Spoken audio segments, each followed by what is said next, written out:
بسم اللہ الرحمن الرحیم۔ السلام علیکم۔ قرآن مجید میں اللہ تبارک و تعالی ارشاد فرماتا ہے کہ ہر نفس کو موت کا مزہ چکھنا ہے، یعنی کائنات کے ہر جاندار کے لیے اللہ پاک نے موت کا وقت اور جگہ متعین کر رکھی ہے۔ اس سے کسی کو چھٹکارا نہ ملے گا اور نہ ہی کوئی اس سے بھاگ سکے گا۔ اس لیے ابلیس شیطان کو بھی ایک دن موت آئے گی، لیکن وہ دن کون سا ہوگا؟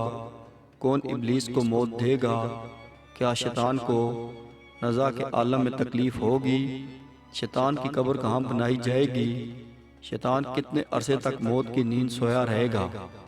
ناظرین گرامی، آج ہم انہی اہم سوالات کے جوابات قرآن و حدیث کی روشنی میں بیان کریں گے۔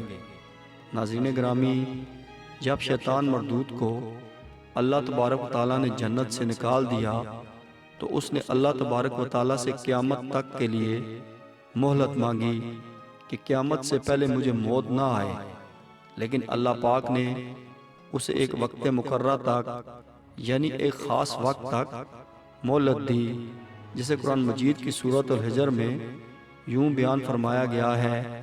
اس نے کہا، اے پروردگار، لوگوں کے زندہ کیے جانے تک مجھے مہلت دے۔ اللہ تبارک و تعالیٰ نے ارشاد فرمایا، تجھے مہلت دی جاتی ہے وقت معلوم تک کے لیے۔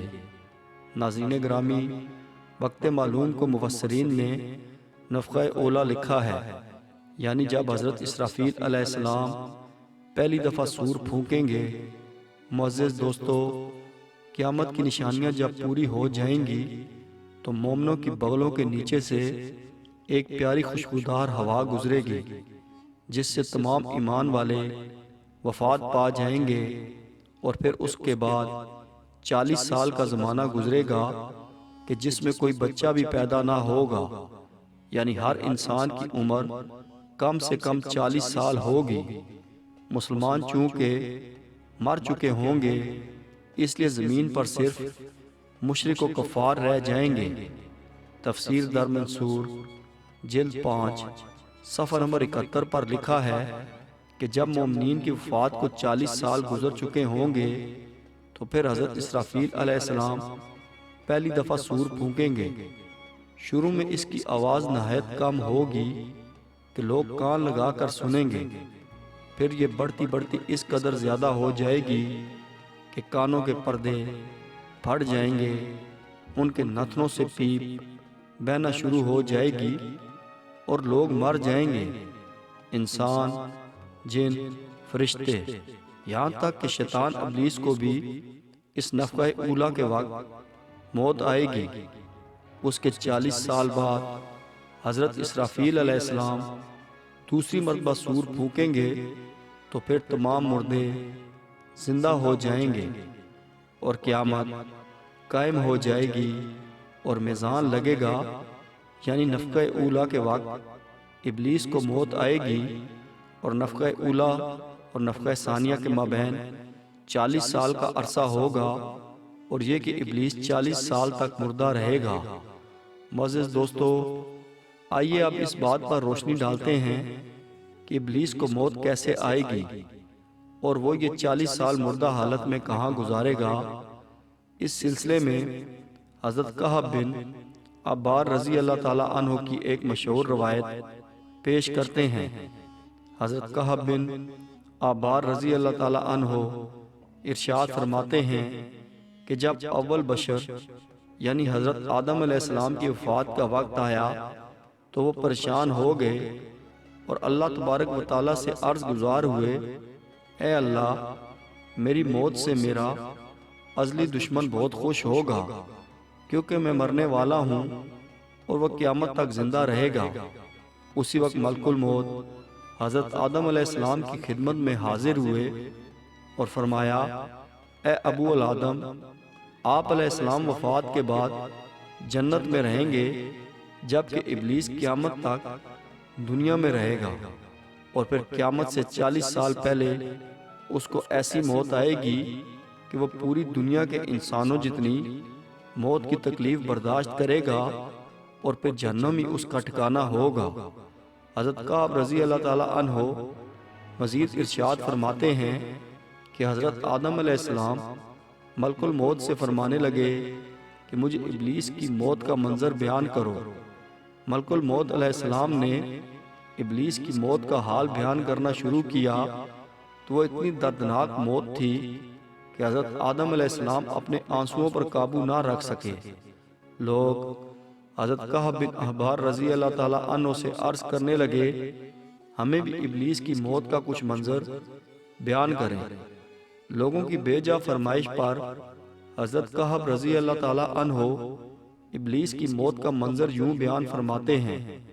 اللہ تبارک و تعالیٰ ملک الموت سے فرمائے گا میرے غضب اور غصے کا لباس پہن کر جاؤ، ابلیس کی روح قبض کرو اور ابلیس سے تمام انسانوں اور جنوں سے زیادہ سختی کرنا۔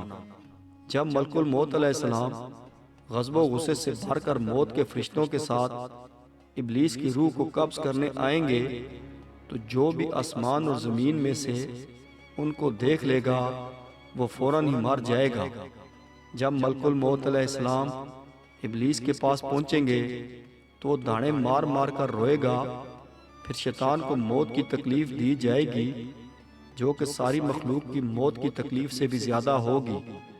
ابلیس گھبرا کر مشرق کی جانب بھاگے گا تو کبھی مغرب کی جانب، لیکن ہر طرف اپنے سامنے ملک الموت علیہ السلام کو پائے گا۔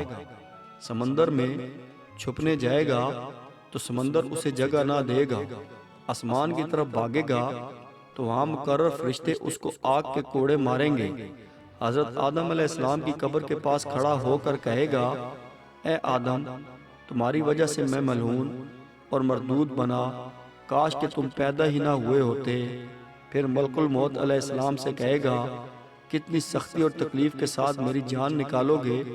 ملک الموت علیہ السلام فرمائیں گے جتنے لوگ جہنم میں ہیں ان سب کی موت سے کہیں زیادہ تکلیف اور سختی کے ساتھ۔ یہ سن کر شیطان تڑپنے لگے گا اور چیختا چلاتا ادھر ادھر بھاگنے لگے گا اور اسی جگہ پہنچ جائے گا جہاں اس نے جنت سے نکلنے کے بعد پہلا قدم رکھا تھا۔ وہ جگہ آگ کے انگارے کی طرح سرخ ہوگی، زمین چنگاری کی طرح ہو جائے گی اور زبانیہ فرشتے اس کو گھیر لیں گے اور زنبوروں اور آروں سے اس کو چیریں گے۔ جب تک اللہ تبارک و تعالیٰ چاہے گا اس وقت تک حالت نزع اور موت کے غصے کا شکار رہے گا، اور وہاں جہنم کی سنڈاسیاں لگی ہوں گی، ان سنڈاسیوں سے تڑپا تڑپا کر اس کی جان نکالی جائے گی۔ آدم و حوا علیہ السلام سے کہا جائے گا ذرا اپنے دشمن کو دیکھو کس طرح ذلت کے ساتھ مر رہا ہے۔ وہ دیکھ کر کہیں گے یا اللہ، تو نے ہم پر اپنی نعمت مکمل فرما دی۔ معزز دوستو، انہی جہنمی گڑھوں میں ابلیس 40 سال تک مردہ رہے گا اور یہی اس کی قبر ہوگی۔ پھر 40 سال بعد دوبارہ حضرت اسرافیل علیہ السلام سور پھونکیں گے تو تمام مردے زندہ ہو جائیں گے اور حساب و کتاب کا عمل شروع ہوگا۔ ناظرین گرامی، اس کائنات کی ہر چیز فنا ہونے والی ہے۔ اگر کسی کو دوام حاصل ہے تو وہ صرف اللہ تبارک و تعالیٰ کی ذات ہے۔